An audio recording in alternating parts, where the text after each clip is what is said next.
যুবক ভাই যারা নামাজ পড়েন না, প্রিয় ভাই আমার, বন্ধু আমার, তোমার মালিক তোমারে আর কতবার বললে তুমি সেজদা দিতা?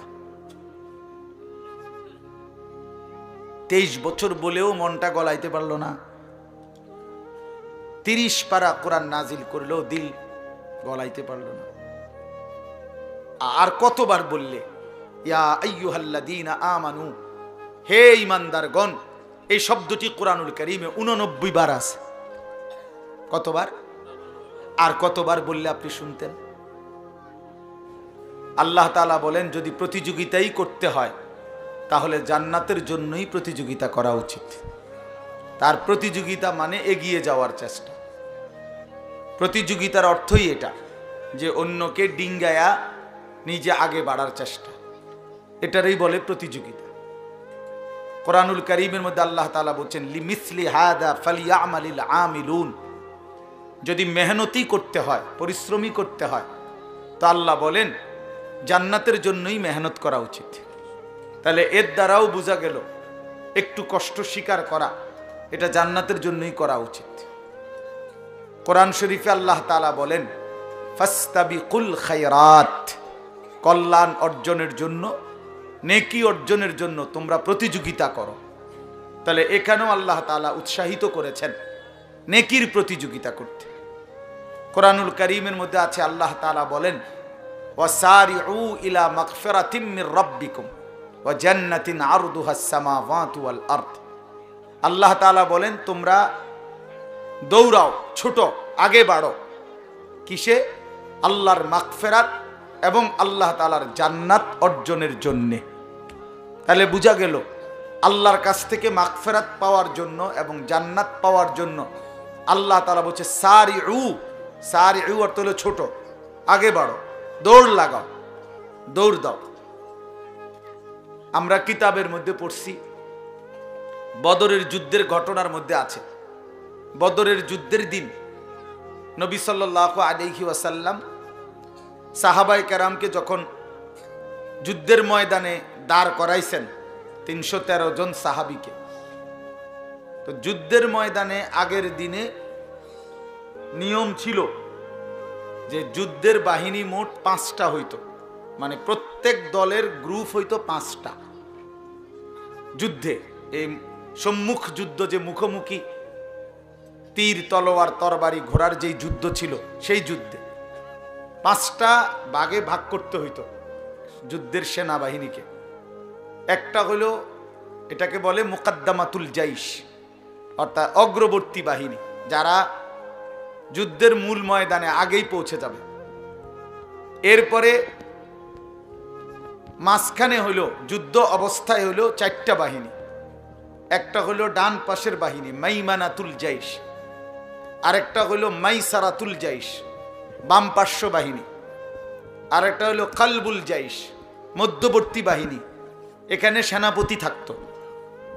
আর আরেকটা হইল সাকা, অর্থাৎ একদম পিছনের বাহিনী, যারা রিজার্ভ ফোর্স থাকতো।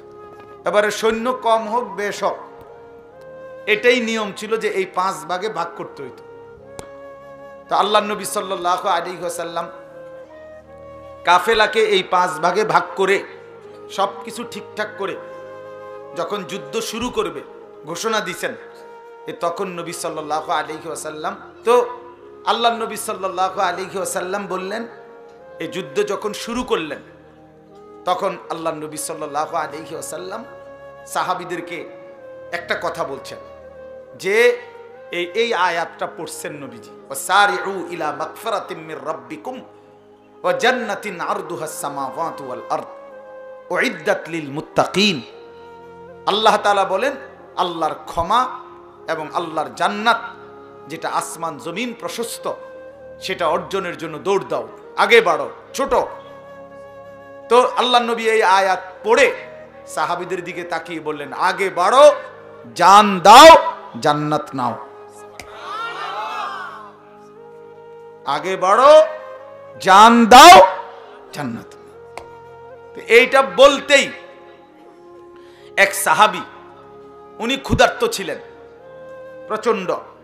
তো উনি ঠিক ওই সময় 4টা খেজুর হাতে নিছেন, খেজুরটা খাবে আর কি, ক্ষুধার্ত মানুষ। তো এই ঘোষণা এটা শুই না, তো বলতেছিলাম ওই সাহাবী তখন এই 4টা খেজুর মাত্র ক্ষুধার্তর কারণে খাইতে নিছিলেন, আর এই সময় নবীজি এই ঘোষণাটা দিয়েছেন। সাথে সাথে উনি আল্লাহর নবী সাল্লাল্লাহু আলাইহি সাল্লামকে জিজ্ঞেস করছে, ইয়া রাসূলুল্লাহ, কি বললেন, এখন জান দিলে জান্নাতে যাব?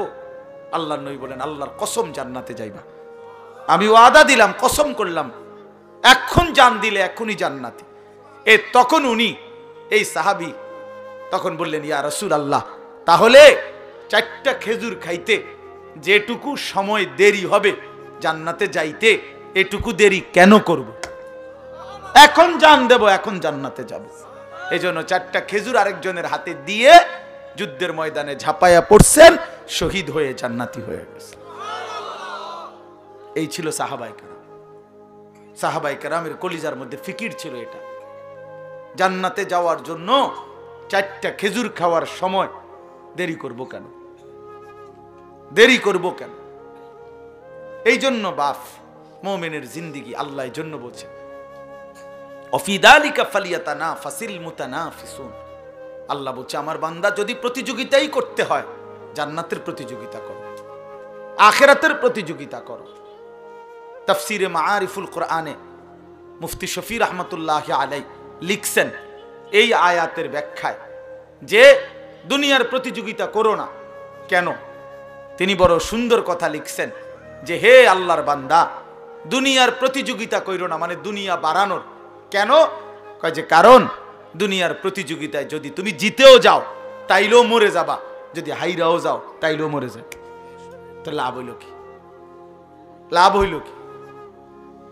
বুঝেন নাই কথা? 60 বছর লাগাইয়া আমি একেবারে সারা পৃথিবীর শ্রেষ্ঠ ধনী হইলাম, তো আমার তো মরার কথা না, কারণ আমি তো শ্রেষ্ঠ ধনী, কিন্তু সে মরবে কিনা বলেন না, মরবে কিনা? এইটাই বলছেন আর কি, যে দুনিয়া যদি জিতেও যাও তাইলেও মরে যাবা, যদি হেরেও যাও তাইলেও মরে যাইবা, তাইলেও মরে যাইবা। ওই ছেলে, এই বাংলা কথা কি বোঝেন নাই? আপনাকে বলছি, মিয়া মোবাইল আলগি দিলেন কেন? নামান, এটা পছন্দ না হলে চলে যান আপনি। যার কথাটা পছন্দ হয় নাই, আমি বলছি হাতে ধরে মোবাইলটা নামান, বলছি কি না বলেন? যার ভাল লাগছে না আমার এই কথা, আপনি চলে যান, অসুবিধা কি? 2-4 জন শ্রোতা না হলে কি সমস্যা? কিন্তু গাফলত ক্ষতিকর, তো আপনি শুনেন মনোযোগ দিয়ে। মোবাইলটার মধ্যে যদি 10,000 ওয়াজও থাকে, যে সব সুন্দর আলোচনা, ছবি পরিষ্কার, আওয়াজ ক্লিয়ার, তো কবরে এটা জমা দিলেই তো যথেষ্ট, হাসরের ময়দানে এটা জমা দিলেই যথেষ্ট। তো বাংলাদেশের 100 বক্তার সাথে আমার একটা ছবি আছে মোবাইলে, তো এটা হাসরের ময়দানে জমা দিলেই চলবে তো? তাইলে মনোযোগ দিয়ে শোনেন, এমনি ভালো হবে। জিন্দেগি দরকার বাপ, খামখেয়ালি জীবন অনেক দূর চলে গেছে। রাগ হইয়েন না, আমি রাগ করার জন্য, আমি শক্ত কথার জন্য বললাম। কোরআনুল কারীমের মধ্যে আছে মানুষ জাহান্নামী হওয়ার 1 নাম্বার কারণ কি? গাফলত। কি বলেন? 1 নাম্বার খামখেয়ালি, অবহেলা।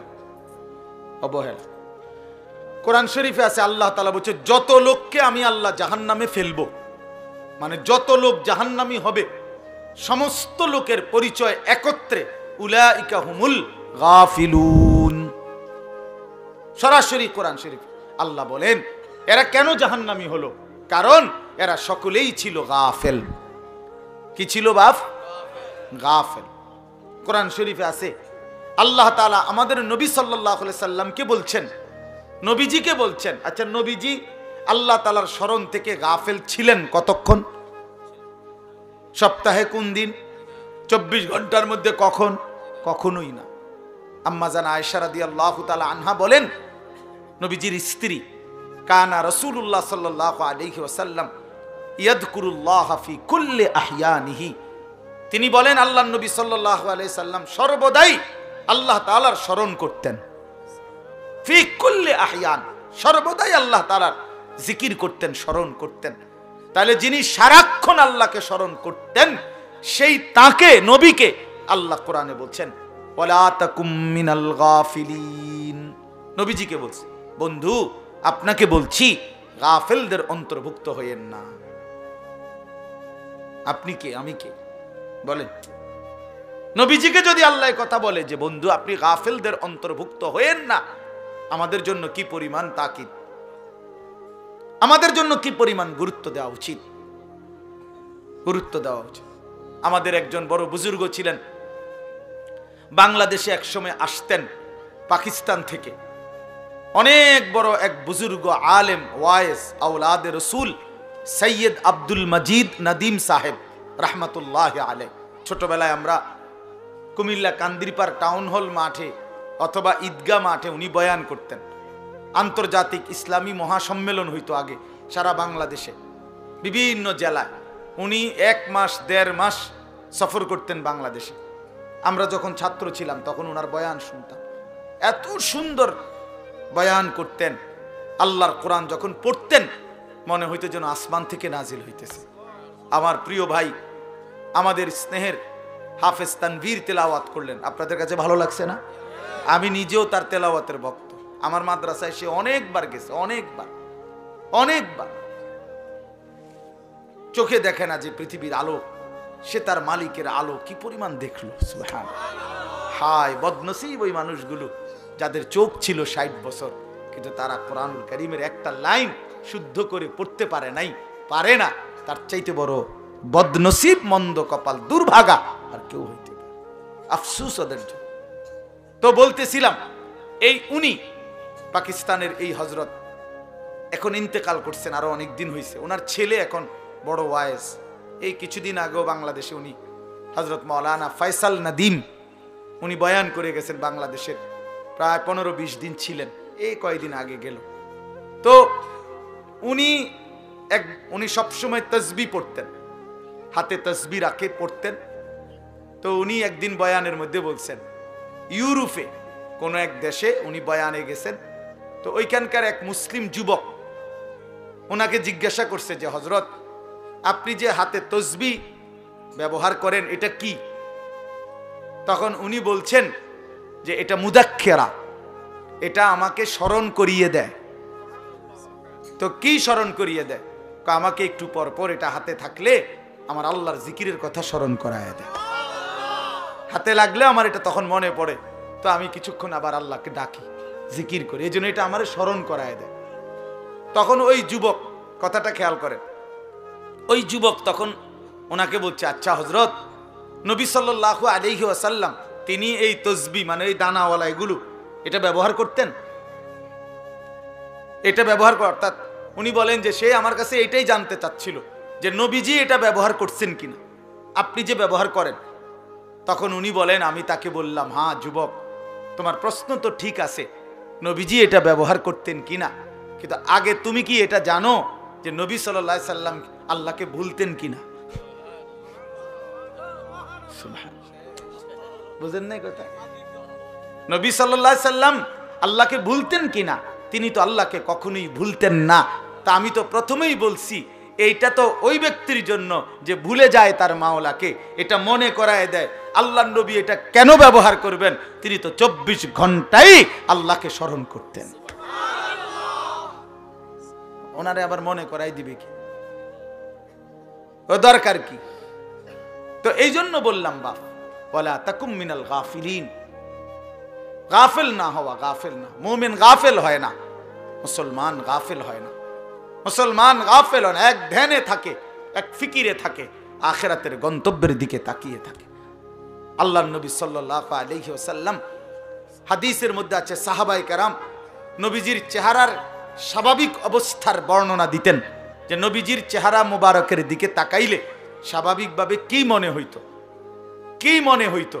তো সাহাবীরা বলতেন, নবীজি সাল্লাল্লাহু আলাইহি সাল্লামের চেহারা মোবারকের দিকে তাকাইলে 24 ঘন্টা মনে হতো মুতাওয়াসিলাল আহজান দাইমাল ফিকর, তিনি সর্বদাই চিন্তা করতেছেন এবং কোনো না কোনো ফিকির করছেন, কোনো না কোনো। আর কাকে বলা যায়, আর কিভাবে বলা যায়, আর কেমনে বলা যায়, আর কার কাছে যাওয়া যায়, কেমনে আল্লাহর দ্বীনের কথা বলা যায়, কিভাবে এক এক আমাদের বিশ্ব ইজতেমার দ্বিতীয় দিনের বাদ বা গ্রিব বয়ানে হযরত মাওলানা আহমদ লাট সাহেব দামাত বারাকাতুহুম, জগৎ বিখ্যাত এই মহা বুজুর্গ, মহান মনীষী, উনি ওনার বয়ানের মধ্যে বলতেছিলেন, আমি ময়দানে বসেই শুনতেছিলাম।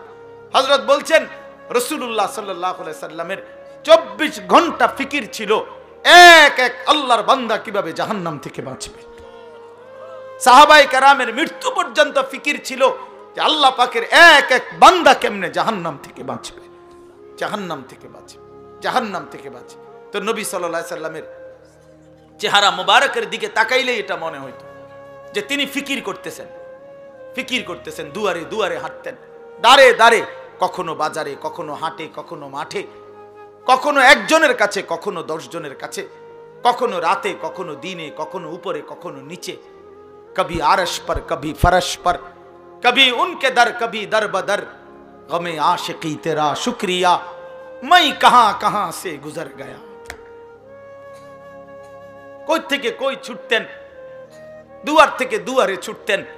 আল্লাহর নবী সাল্লাল্লাহু আলাইহি সাল্লাম এক ফিকিরে থাকতেন যে এক এক আল্লাহর বান্দা জাহান্নাম থেকে বাঁচবে। হাদিসের মধ্যে আছে আল্লাহর নবী সাল্লাল্লাহু আলাইহি সাল্লাম বলতেন, উম্মত আমার, আমি তোমাদের জন্য আমার পেরেশানিটা কেমন, ওয়া আনা আখিযুন বিহুজাজিকুম। নবীজি উদাহরণ দিয়ে বুঝাইছেন, কোন মানুষকে যদি কেউ হাত দিয়ে ধরে তাহলে সে মনে করেন ছুটে গেল, কাঁধে হাত দিয়া ফিরাইতে চাইছে, সে কাঁধের থেকে হাত নামায় দিল। কিন্তু কেউ যদি কাউকে সর্বোচ্চ মহব্বত করে তারে ফিরাইবার জন্য, বাঁচাইবার জন্য কোমরে জড়াইয়া ধরে, কোমর মানে কোমরের মধ্যে যদি আমজা দিয়া শক্ত করে ধরে, এই লোকটা ছুটবে কেমনে? কথা বুঝেন নাই? এই লোকটা ছুটবে কেমনে? আল্লাহর নবী বলেন, আল্লাহর কসম উম্মত, আমি চাই তোমার এক এক উম্মতকে কোমরে জড়াইয়া ধরে ধরে জাহান্নামের আগুন থেকে বাঁচাইতে। কোমরে জড়ায় ধরা। এই জন্য দোস্ত, মুমিন গাফিল হয় না, মুমিন গাফিল হয় না। যার সামনে আখিরাত সে গাফিল হবে কেমনে? যার সামনে কবর সে গাফিল হবে কেমনে? যার সামনে হাসরের ময়দান সে গাফিল হবে কেমনে? আল্লাহ তাআলা কুরআনুল কারীমে বলছেন, ফাকাইফা তাত্তাকুনা ইন কাফারতুম ইয়াওমান ইয়াজআলুল বিলদানা শিবা। আল্লাহ বলেন, বান্দা, এই আমার বান্দা, দিন রাত তুমি যে নাফরমানি করছো, তুমি যে আমার নাফরমানি করছো বান্দা, আরে বান্দা তুমি বাঁচবা কেমনে সেই হাসরের দিন, যেই দিনের একদিনের পেরেশানি, দুঃখ, যন্ত্রণা, আযাব, কষ্টে ইয়াজআলুল বিলদানা শিবা, কোলের বাচ্চা বুড়া হয়ে যাবে, বুড়া হয়ে যাবে একদিনে। সূরা মুজাম্মিলের আয়াত। আমার জীবনে আমি কোরআনের সবচেয়ে বেশি ভয় পাই এই আয়াতে। আমার মাদ্রাসায় প্রত্যেক দিন জোহরের পরে এই সূরা পড়ে, এটা একটা আমল আমাদের। এই আয়াতটা পড়লেই আমার শরীরটা কাঁপ দিয়ে ওঠে। ফাকাইফা তাত্তাকুনা ইন কাফারতুম ইয়াওমান ইয়াজআলুল বিলদানা শিবা। আল্লাহ বলে, নাফরমানি করছো কেমনে বান্দা? 365 দিন, 1 বছর কোনদিন ফজরের নামাজ পড়লা না, কেমনে পারলা বান্দা? কেমনে সহ্য করলা মুমিন? একটা দিনও কোনদিন ফজরের নামাজ পড়লা না। মুসলমান এত নির্মম হয় কিভাবে? ইমানদার এমন জালেম কেমনে হয় বান্দা? কিভাবে সম্ভব? 365 দিন কোনদিন একটা বারও ফজরের সেজদা দিলা না। ফাকাইফা তাত্তাকুনা ইন কাফারতুম, কেমনে বাঁচবা বান্দা, কেমনে? একদিনেই তো হাসরের ময়দানে কোলের বাচ্চা বুড়া হয়ে যাবে। ফাবিআইয়ি হাদিসিন বাদাহু ইউমিনুন। আল্লাহ কোরআনে বলে, বান্দা আমি 23 বছর কোরআন নাজিল করেছি, 30 পারা কোরআন নাজিল করেছি বান্দা। সর্বশ্রেষ্ঠ ফেরেশতা জিবরাইলকে দিয়ে পাঠিয়েছি। আমার কলিজার টুকরা সর্বশ্রেষ্ঠ রাসূল, আমার সবচেয়ে প্রিয় বন্ধুর কাছে নাজিল করেছি। 23 বছর নাজিল করলাম, 30 পারা কোরআন নাজিল করলাম, জিবরাইলের মতো শ্রেষ্ঠ ফেরেশতা দিয়ে পাঠাইলাম, বন্ধুর মতো কলিজার টুকরা আমার আখিরি নবীর কাছে প্রেরণ করলাম।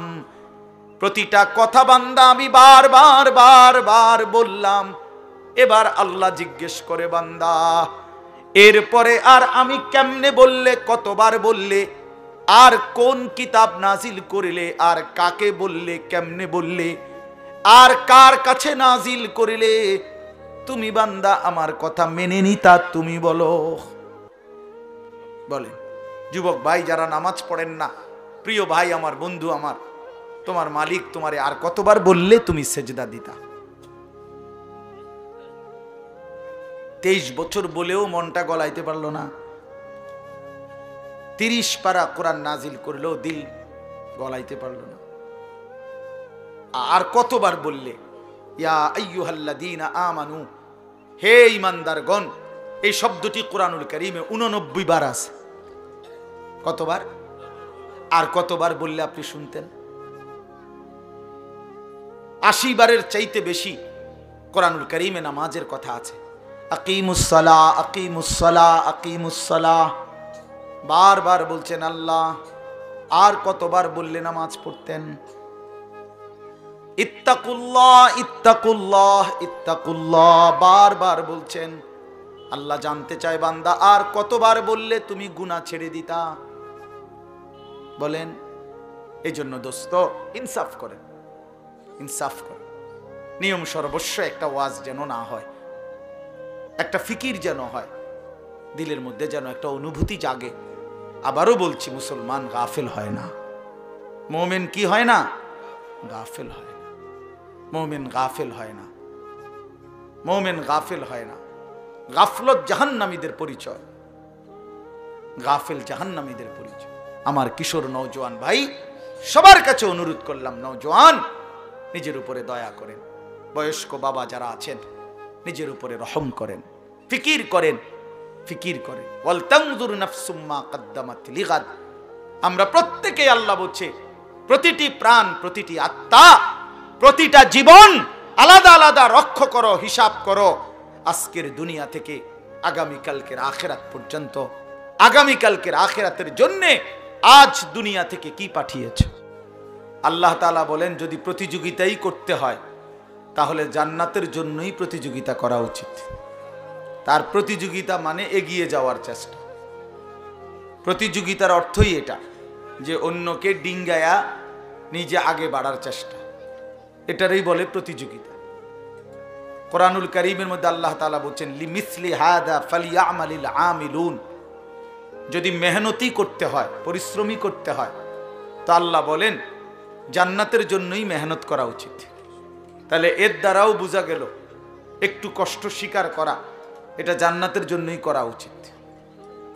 কোরআন শরীফে আল্লাহ তাআলা বলেন ফাস্তাবিকুল খায়রাত, কল্যাণ অর্জনের জন্য, নেকি অর্জনের জন্য তোমরা প্রতিযোগিতা করো। তাহলে এখানেও আল্লাহ তাআলা উৎসাহিত করেছেন নেকির প্রতিযোগিতা করতে। কোরআনুল কারীমের মধ্যে আছে আল্লাহ তাআলা বলেন ওয়াসারিউ ইলা মাগফিরাতিম মির রাব্বিকুম ওয়া জান্নাতিন আরদুহাস সামাওয়াতু ওয়াল আরদ। আল্লাহ তাআলা বলেন তোমরা দৌড়াও, ছোটো, আগে বাড়ো। কিসে? আল্লাহর মাগফিরাত এবং আল্লাহ তাআলার জান্নাত অর্জনের জন্যে। তাহলে বোঝা গেল আল্লাহর কাছ থেকে মাগফিরাত পাওয়ার জন্য এবং জান্নাত পাওয়ার জন্য আল্লাহ তাআলা বলছে সারিউ। সারিউ অর্থ হলো ছোট, আগে বাড়ো, দৌড় লাগাও, দৌড় দাও।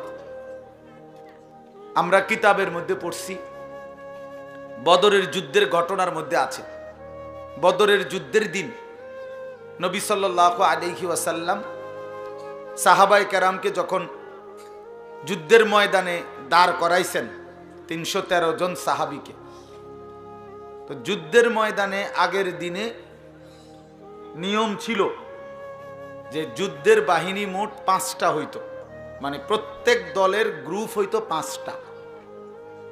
যুদ্ধে এই সম্মুখ যুদ্ধ, যে মুখোমুখি তীর তলোয়ার তরবারি ঘোড়ার যেই যুদ্ধ ছিল, সেই যুদ্ধে 5টা ভাগে ভাগ করতে হইতো যুদ্ধের সেনাবাহিনীকে। একটা হলো, এটাকে বলে মুকদ্দমাতুল জাইশ, অর্থাৎ অগ্রবর্তী বাহিনী, যারা যুদ্ধের মূল ময়দানে আগেই পৌঁছে যাবে। এরপরে মাঝখানে হইল, যুদ্ধ অবস্থায় হইল 4টা বাহিনী। একটা হলো ডান পাশের বাহিনী মাইমানাতুল জাইশ, আরেকটা হইল মাইসারাতুল জাইশ, বাম পার্শ্ব বাহিনী, আরেকটা হইল কালবুল জাইশ, মধ্যবর্তী বাহিনী, এখানে সেনাপতি থাকতো। আর আরেকটা হলো সাকা, অর্থাৎ একদম পিছনের বাহিনী, যারা রিজার্ভ ফোর্স থাকতো। এবারে সৈন্য কম হোক বেশ হোক, এটাই নিয়ম ছিল যে এই 5 ভাগে ভাগ করতে হইতো।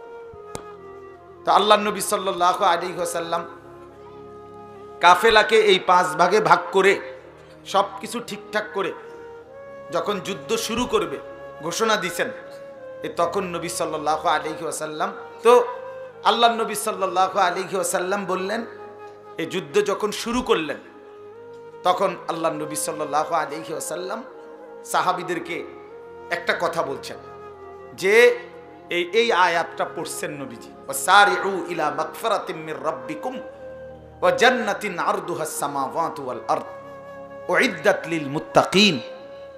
আল্লাহ তাআলা বলেন, আল্লাহর ক্ষমা এবং আল্লাহর জান্নাত যেটা আসমান জমিন প্রশস্ত, সেটা অর্জনের জন্য দৌড় দাও, আগে বাড়ো ছোট। তো আল্লাহ নবী এই আয়াত পড়ে সাহাবীদের দিকে তাকিয়ে বললেন, আগে বাড়ো, জান দাও, জান্নাত নাও। আগে বাড়ো, জান দাও, জান্নাত। এইটা বলতেই এক সাহাবী, উনি ক্ষুধার্ত ছিলেন প্রচন্ড। তো উনি ঠিক ওই সময় 4টা খেজুর হাতে নিছেন, খেজুরটা খাবে আর কি, ক্ষুধার্ত মানুষ। তো এই ঘোষণাটা শুই না, তো বলতেছিলাম ওই সাহাবী তখন এই 4টা খেজুর মাত্র ক্ষুধার্তর কারণে খাইতে নিছিলেন। আর এই সময় নবীজি এই ঘোষণাটা দিয়েছেন। সাথে সাথে উনি আল্লাহর নবী সাল্লাল্লাহু আলাইহি সাল্লামকে জিজ্ঞেস করছে, ইয়া রাসূলুল্লাহ, কি বললেন, এখন জান দিলে জান্নাতে যাব? আল্লাহর নবী বলেন, আল্লাহর কসম জান্নাতে যাইবা, আমি ওয়াদা দিলাম, কসম করলাম, এখন জান দিলে এখনই জান্নাতে। তখন উনি এই সাহাবী তখন বললেন, ইয়া রাসূলুল্লাহ, তাহলে 4টা খেজুর খাইতে যেটুকু সময় দেরি হবে জান্নাতে যাইতে, এটুকু দেরি কেন করব? এখন জান দেব, এখন জান্নাতে যাব। এই জন্য 4টা খেজুর আরেকজনের হাতে দিয়ে যুদ্ধের ময়দানে ঝাঁপাইয়া পড়ছেন, শহীদ হয়ে জান্নাতি হয়ে গেছে।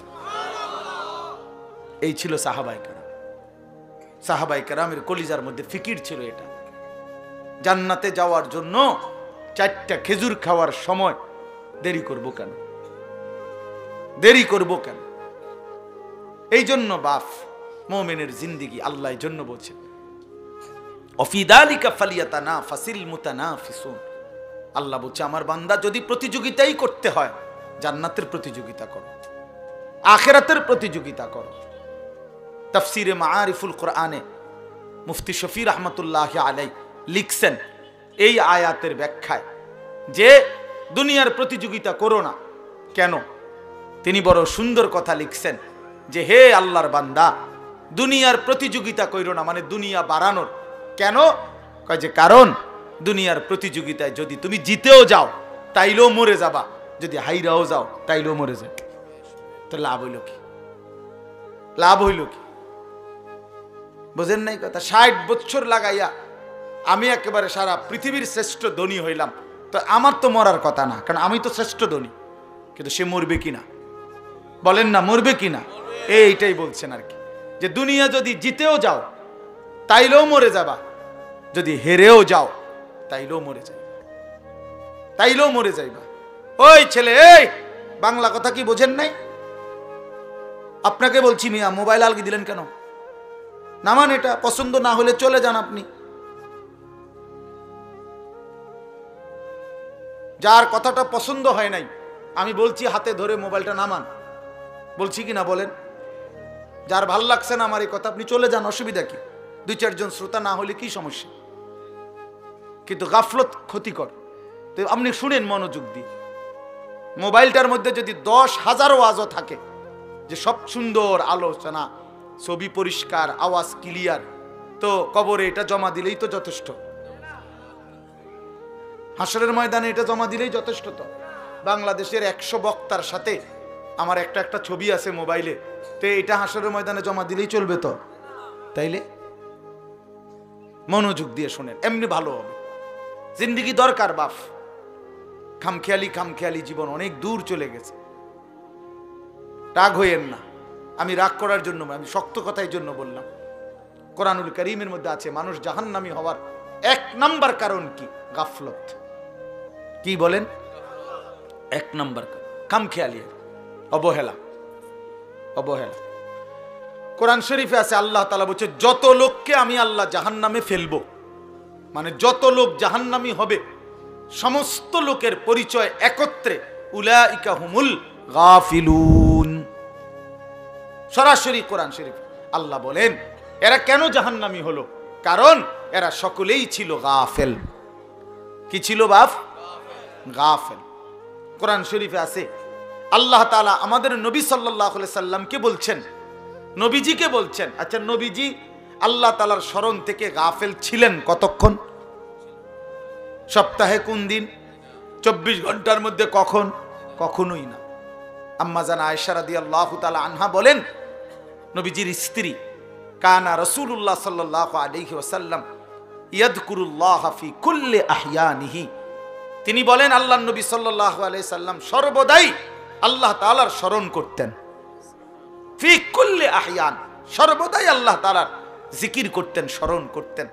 তাহলে যিনি সারাক্ষণ আল্লাহকে স্মরণ করতেন সেই তাকে, নবীকে আল্লাহ কোরআনে বলছেন ওয়ালা তাকুম মিনাল গাফিলিন।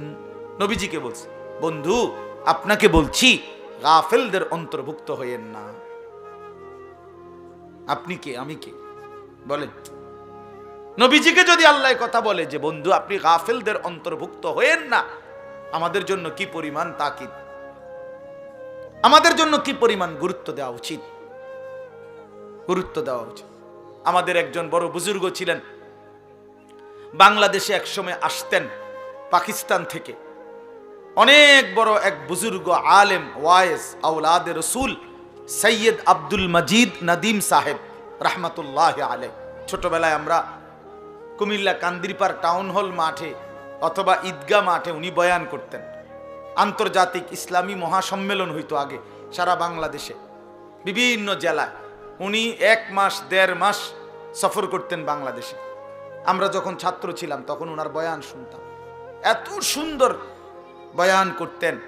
আল্লাহর কোরআন যখন পড়তেন মনে হইতো যেন আসমান থেকে নাজিল হইতেছে। আমার প্রিয় ভাই, আমাদের স্নেহের হাফেজ তানভীর তেলাওয়াত করলেন, আপনাদের কাছে ভালো লাগছে না?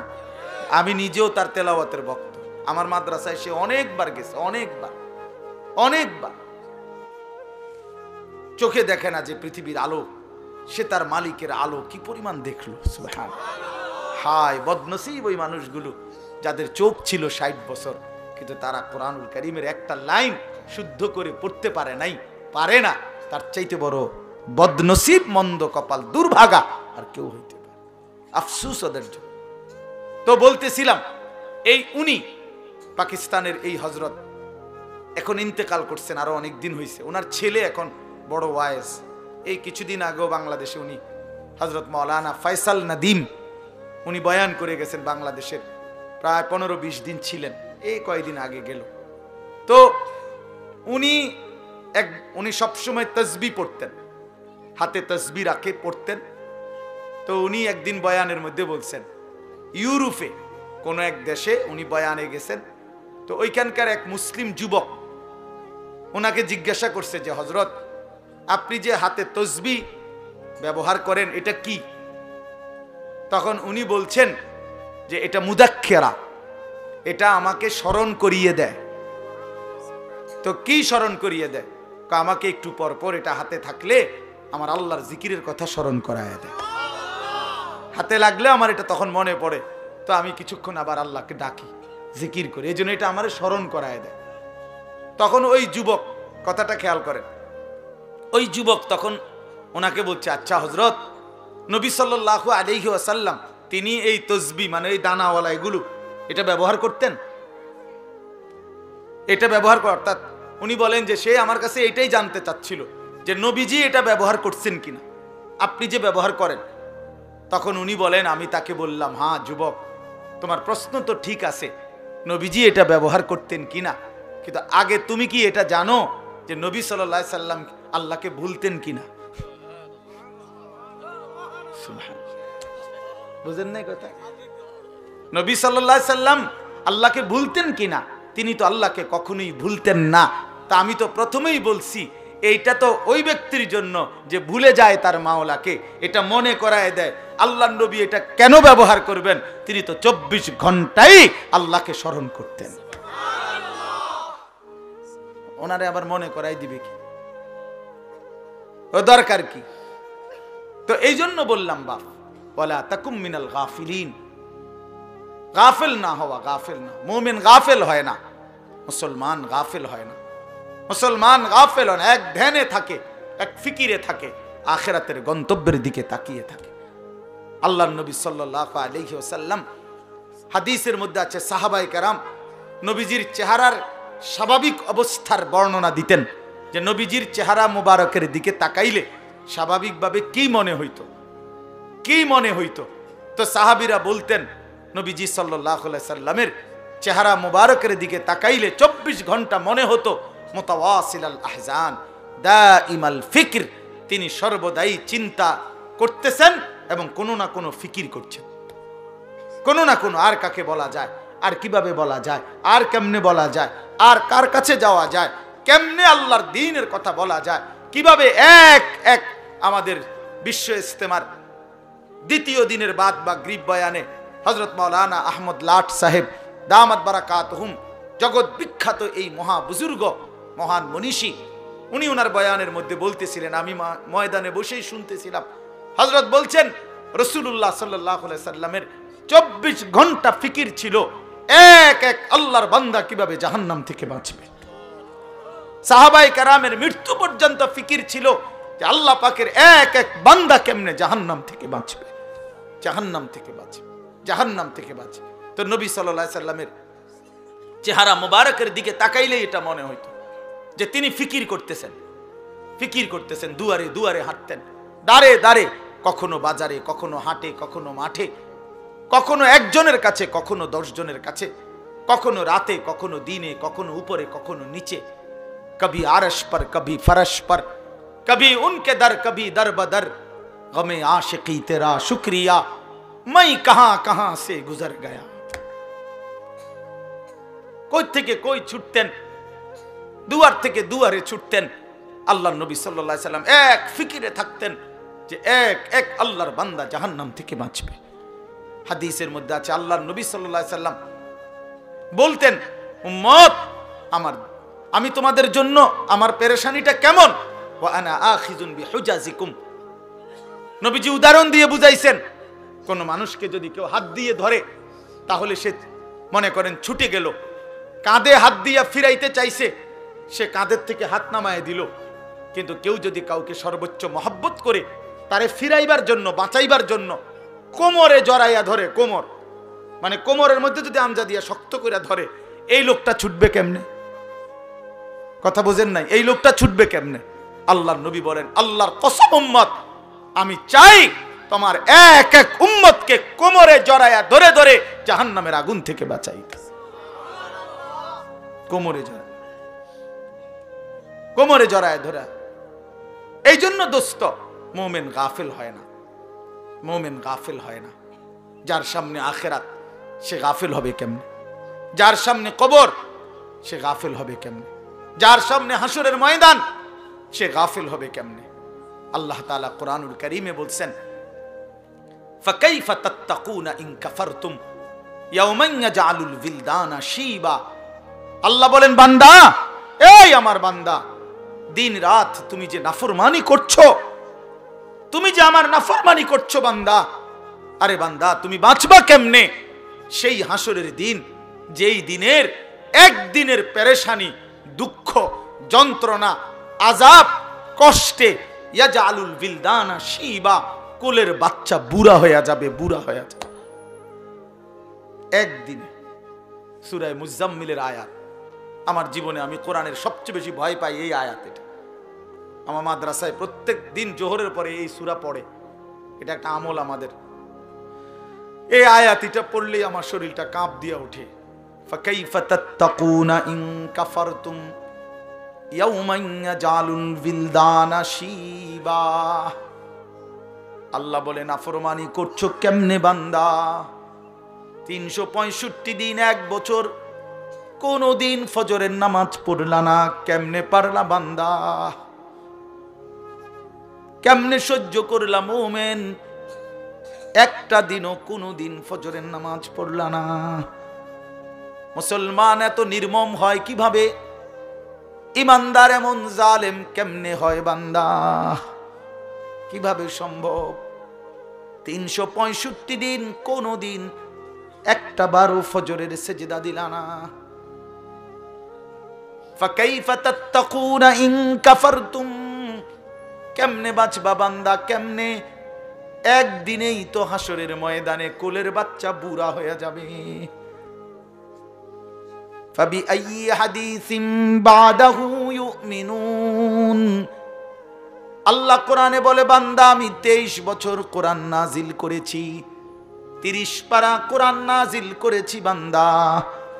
সর্বশ্রেষ্ঠ ফেরেশতা জিবরাইলকে দিয়ে পাঠিয়েছি।